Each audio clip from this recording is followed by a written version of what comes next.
February 1995, a team of FBI agents arrived outside an apartment in Raleigh, North Carolina. After more than 2 years of searching, they believed the man inside was the target they had been hunting. When the door finally opened, one of the most famous manhunts in the history of cybersecurity was nearly over. That man was Kevin Mitnick. For years, his name had surfaced in investigations involving computer system intrusions and telecommunications network breaches across the United States. Major technology companies reported stolen source code. Confidential accounts had been accessed. Sensitive internal information that was supposed to be heavily protected somehow ended up in the hands of a man who seemed to leave almost no trace behind. What frustrated investigators most was that Kevin Mitnick did not always start with a computer. Many times, all he needed was a telephone and a conversation. A few minutes later, security barriers that appeared impossible to penetrate would open from the inside. But how did one man manage to keep major technology companies and the FBI chasing him for so many years? To answer that question, we need to go back to Los Angeles many years earlier, when Kevin Mitnick was still just a young boy with a strange fascination for how systems worked. If you enjoy true stories like this, be sure to subscribe so you don't miss the next one. Kevin David Mitnick was born on August 6, 1963, in California, United States. Long before he became the man the FBI would spend years pursuing, he was simply a boy growing up in an ordinary family in Los Angeles. From an early age, Mitnick had an unusual fascination. While many children his age spent their time playing sports or video games, he was drawn to understanding how systems worked. He enjoyed observing how things were organized, how people followed procedures, and how those procedures operated day after day without anyone questioning them. By the age of 12, that curiosity led Mitnick to a system that seemed completely ordinary: Los Angeles' public bus network. Thousands of passengers rode the buses every day.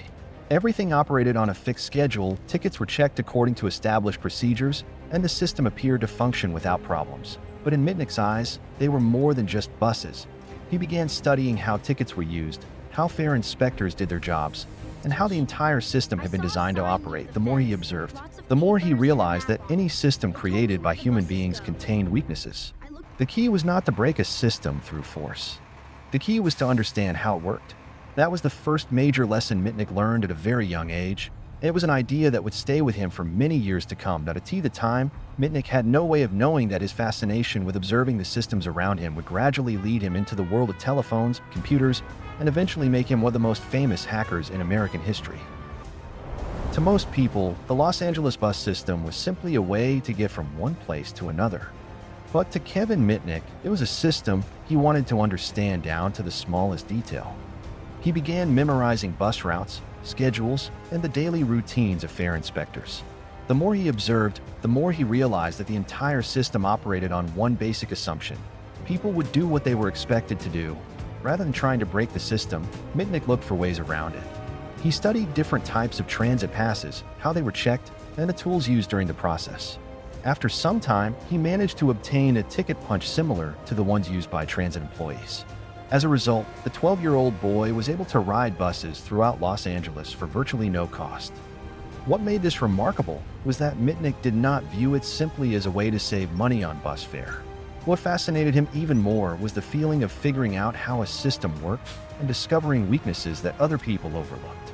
In his mind, every system was like a puzzle, and once he saw the solution, it became very difficult for him to ignore it. That fascination soon expanded beyond buses and into a far more complex world: the telephone system. By the late 1970s, the telephone network was one of the largest technological systems in the United States. Millions of calls were connected every day through an infrastructure that most people never even saw. To Mitnick, however, it was a hidden world filled with mysteries waiting to be explored.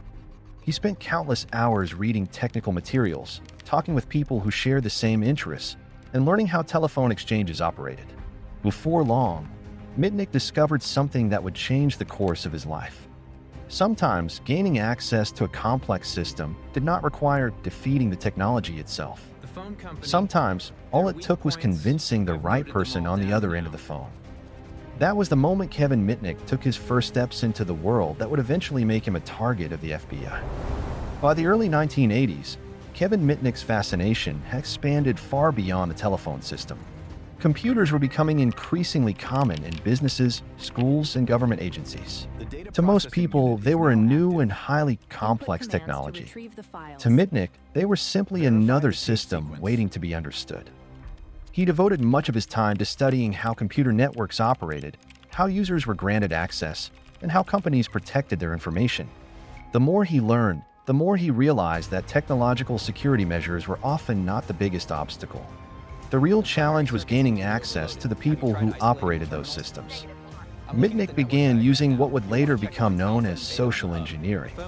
Instead of trying to break into systems from the outside, he focused on persuading people on the inside to voluntarily provide information. At times, he posed as a technical support employee. Other times, he pretended to be someone working within the same company. Armed with a confident voice and a deep understanding of how systems worked, he often convinced the person on the other end of the phone that they were speaking with a legitimate colleague. Many times, the most valuable information was not obtained from a computer at all. IT came directly from people. With each success, Mitnick became even more convinced that he had discovered the greatest weakness in most security systems. But as the number of unauthorized intrusions increased, his name began appearing in investigations. Companies discovered that someone was accessing information they were never supposed to reach. Law enforcement agencies also started paying closer attention to the name Kevin Mitnick. Meanwhile, Mitnick continued moving deeper into a world he viewed as one enormous puzzle waiting to be solved. What he did not yet realize was that the decisions he was making during this period would eventually lead to the first arrest of his life. By the mid-1980s, Kevin Mitnick was no longer just a technology-obsessed teenager. He had become a familiar name among investigators tracking unauthorized access to computer and telecommunication systems. The more he understood how systems operated, the more confident he became that he could push further. Mitnick continued gaining access to various computer networks, not to destroy them or make money, but because he wanted to see information that other people were not supposed to see. It was that mindset that led him to cross more and more legal boundaries. In 1988, the first major turning point arrived. Mitnick was convicted in connection with the unauthorized copying of software from computer systems. The court sentenced him to 12 months in prison, followed by a period of supervised release.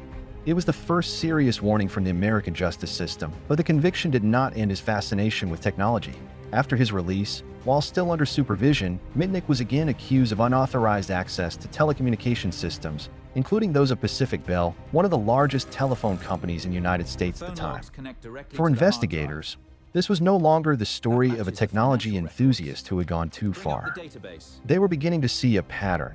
Every time one door was closed, Mitnick found another. Every time a vulnerability was patched, he searched for the next weakness. Pressure from law enforcement continued to grow. But on the other side, Mitnick understood that he was being watched more closely than ever before. Investigations continued to expand. More and more cases began pointing back to the same name. It was at this moment that Kevin Mitnick faced a critical choice. He could walk away from the world he had spent years pursuing, or he could keep moving forward and accept increasingly serious risks. He chose the second option. By the early 1990s, Kevin Mitnick had become an increasingly important target in investigations involving computer-related crime in the United States. While the internet was still in its early stages of development, major technology companies were already controlling software, source code, and technologies worth millions of dollars. It was during this period that reports of unauthorized intrusions began appearing more frequently. Investigators discovered that certain systems had been accessed with very few obvious traces left behind. Internal files had been copied. User accounts had been used without authorization. In many cases, the person responsible appeared to have a deep understanding of how the systems operated before attempting to gain access. Kevin Mitnick's name continued appearing in investigative reports. However, determining his location and gathering evidence proved far more difficult than in traditional criminal cases. There was no crime scene in the conventional sense. There were no eyewitnesses who had directly observed criminal activity. Most of the evidence existed only in electronic records and telecommunications networks. While authorities worked to narrow the scope of their investigation, Mitnick continually changed locations and tried to avoid attention. He understood that he was being watched. Every phone call, every connection, and every mistake had the potential to bring investigators one step closer. Pressure was building on both sides. The companies wanted to know who was breaking into their systems. Law enforcement wanted to bring an investigation that had lasted for years to an end. And Mitnick understood that the distance between freedom and prison was becoming smaller every day. But by late 1992, the situation had become even more serious. Mitnick failed to appear in court in connection with charges that were under review. That decision made him a wanted fugitive. From that moment forward, the investigation was no longer simply about unauthorized computer intrusions. IT had become a nationwide manhunt. For more than 2 years, Kevin Mitnick remained on the move while investigators patiently followed every clue he left behind. Both sides understood that the confrontation would eventually come to an end. The only question was who would get there first. In early 1995, the hunt for Kevin Mitnick entered its final stage. After more than 2 years of pursuit, investigators were finally beginning to narrow down his location. Several cybersecurity experts assisted law enforcement by analyzing the electronic traces Mitnick had left behind during his activities. The closer they got to their target, the greater the pressure became. Kevin Mitnick understood that investigators had not given up. Every day, he continued using computers, telephones, and communication systems, but he also knew that a single mistake could bring the entire game to an end. Meanwhile, the FBI believed they were closer than ever before. Piece by piece, information was assembled. Clue by clue, evidence was examined. After months of work, investigators identified a location in Raleigh, North Carolina. On February 15, 1995, FBI agents arrested Kevin Mitnick. The manhunt that had lasted more than 2 years was officially over. At the time of his arrest, Mitnick faced numerous charges related to unauthorized access to computer systems, wire fraud, and other technology-related offenses. The case quickly attracted media attention across the United States. Many newspapers described it as the most famous hacker arrest of the early internet era. However, what happened afterward proved even more controversial than the manhunt itself. While prosecutors argued that Mitnick posed a serious threat to technological systems, many people within the technology community believed that his image had been greatly exaggerated. Regardless of which side was right, one fact could not be denied. Kevin Mitnick was no longer a fugitive. He had been captured, and ahead of him was a legal battle that could determine the course of the rest of his life. After his arrest, Kevin Mitnick remained in custody while federal prosecutors prepared their case. The charges against him involved multiple incidents of unauthorized access to computer systems and telecommunications networks belonging to major U.S. companies. Years of investigation had produced a massive collection of documents, electronic evidence, and testimony from numerous parties involved. Direct your attention to Exhibit C. During this time, This Mitnick's matches case the became recorded a statement topic of found on the debate digital across recorder. the United States. We must proceed with. Some viewed him as a did not symbol stop of the voters first today. generation of hackers, The people papers say driven it's to a explore gridlock. the limits of That's technology. nothing new for this town. Others argue that his actions had gone far beyond curiosity and had created serious risks for systems relied upon by millions of people. Mitnick himself was now facing the reality he had spent years trying to avoid. This time, there was no longer a cat-and-mouse chase between him and The investigators. data indicates a significant There would be anomaly no here. more We've changing encountered this variable locations, before, no but more never with methods this of staying magnitude. one step Perhaps a ahead of the recalibration of the authorities. parameters. His future now depended on the outcome of proceedings in federal In this court. courtroom, In 1999, there were no human after years faces. of legal battles, Only Kevin the Mitnick silent, pleaded guilty to blank several stares of charges justice. related to wire fraud and computer crimes. He was sentenced to 46 months in federal prison. Combined with the time he had already spent in custody before sentencing, his total time behind bars was approximately 5 years. For many people, this seemed like the end of the story of a famous hacker, but for Mitnick, it marked the beginning of a different chapter. For years, he had spent much of his life figuring out how to bypass security systems. Now, for the first time in a very long time, he was forced to confront a different question.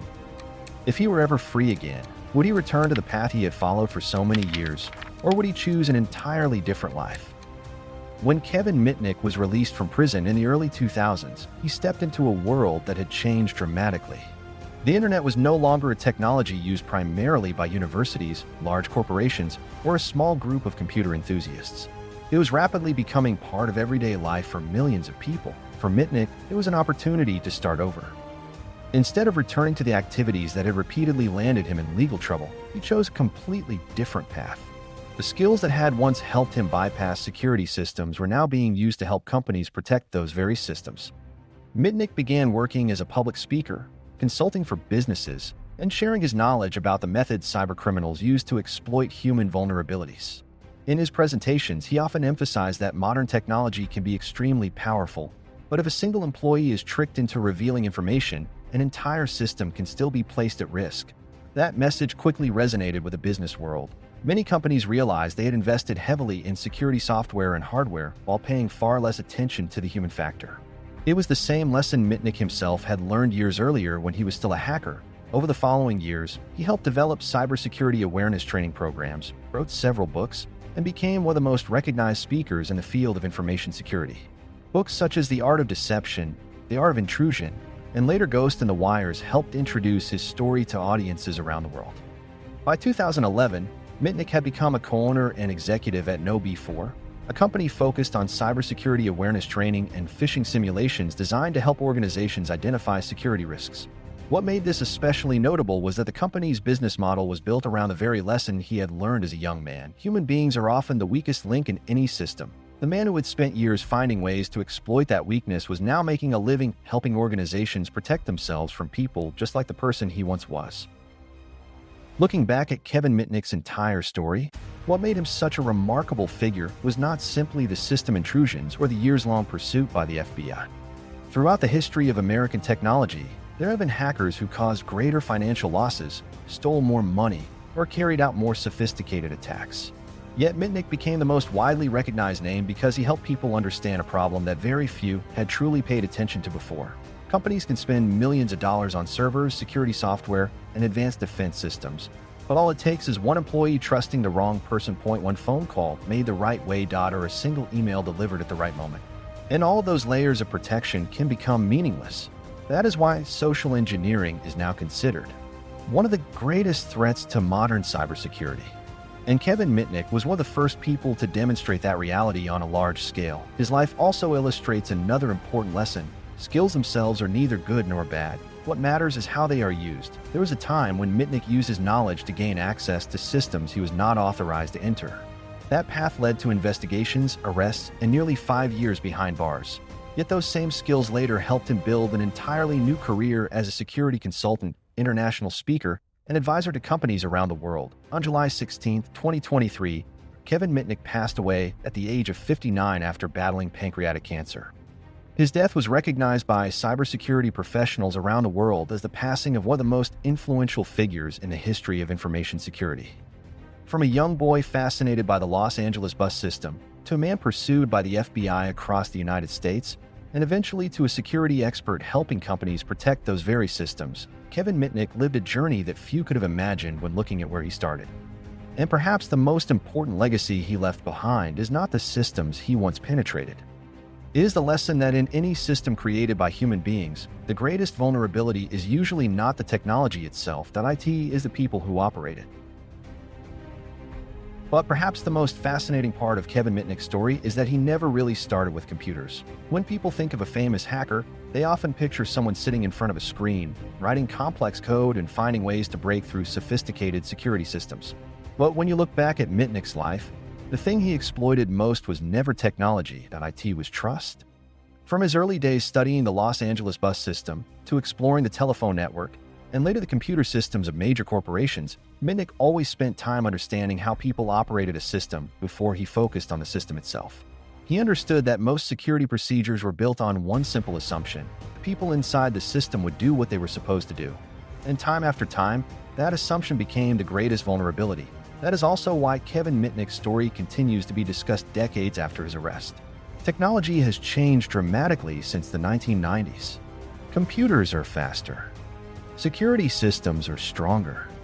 Companies spend billions of dollars protecting their data, yet social engineering attacks still exist. Scammers still call people pretending to be banks. Phishing emails are still sent every single day. Employees are still tricked into revealing sensitive information. In many ways, the lesson Kevin Mitnick left behind remains just as relevant today as it was then. His story is not the story of a man who defeated technology. IT is the story of a man who realized that technology is only as strong as the people who use it. And sometimes, the most dangerous vulnerability in a system is not hidden inside a computer, but IT is sitting right in front of the screen. Thank you for following the story of Kevin Mitnick. If you enjoy true stories like this, be sure to subscribe to the channel so you don't miss future cases about people who discovered ways to exploit weaknesses in systems and change history in ways very few could have imagined.